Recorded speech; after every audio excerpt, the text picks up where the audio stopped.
Also called the Apocalypse of John, the book of Revelation is one of the least read and certainly the most misunderstood book of the New Testament. Those who do read it usually fall into two camps. Bible-believing Christians almost always read it as a blueprint for our future, a series of prophecies already being fulfilled as the end of all things draws near.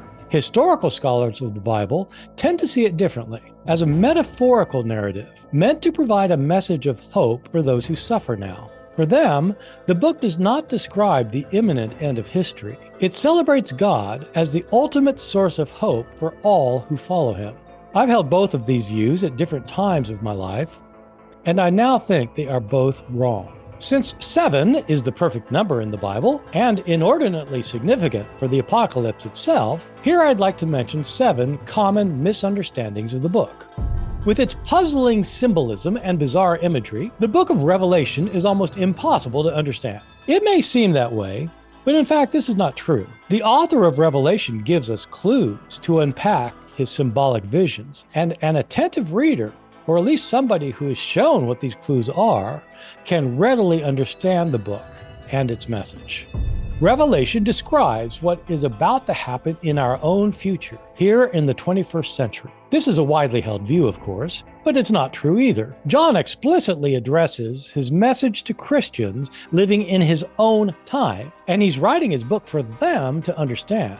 For us to understand it, we need to place it in its own historical context. The horrific sufferings in the book of Revelation come to sinners who deserve them, not to those who try to work to obey God and to follow the ways of Christ. In response, I'll say that it's true that John believes those who will be punished are sinners, but that includes the vast majority of the human race who has ever lived, including many Christians, who with the worst of sinners, according to Revelation, will be thrown alive into a lake of burning sulfur. The book of Revelation teaches about the rapture, when Christ comes to earth to deliver his followers from the tribulation to come. In point of fact, the word rapture never occurs in Revelation, and the idea of a rapture is nowhere to be found. Jesus is never said to return to earth to take his followers out of it before he brings horrible sufferings on the planet and all its inhabitants.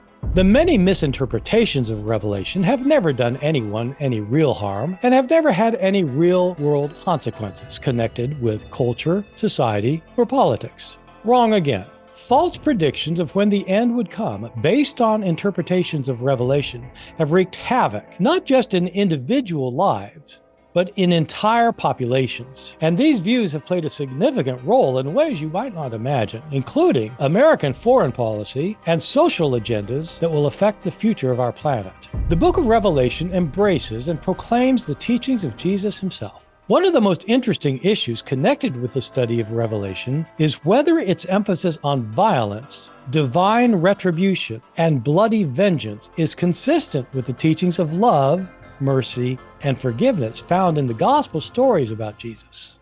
The book of Revelation was always considered part of the New Testament, the sacred Christian scriptures. This is simply not true. The book of Revelation had a difficult time indeed making it into the New Testament, in part for reasons that would not occur to readers today. My book takes you through the bizarre and puzzling symbolism of Revelation in relationship to these other related biblical texts in order to show what its narrative of worldly disasters and cosmic upheaval is really all about, and to consider whether its ultimate message is consistent with the teachings of Jesus.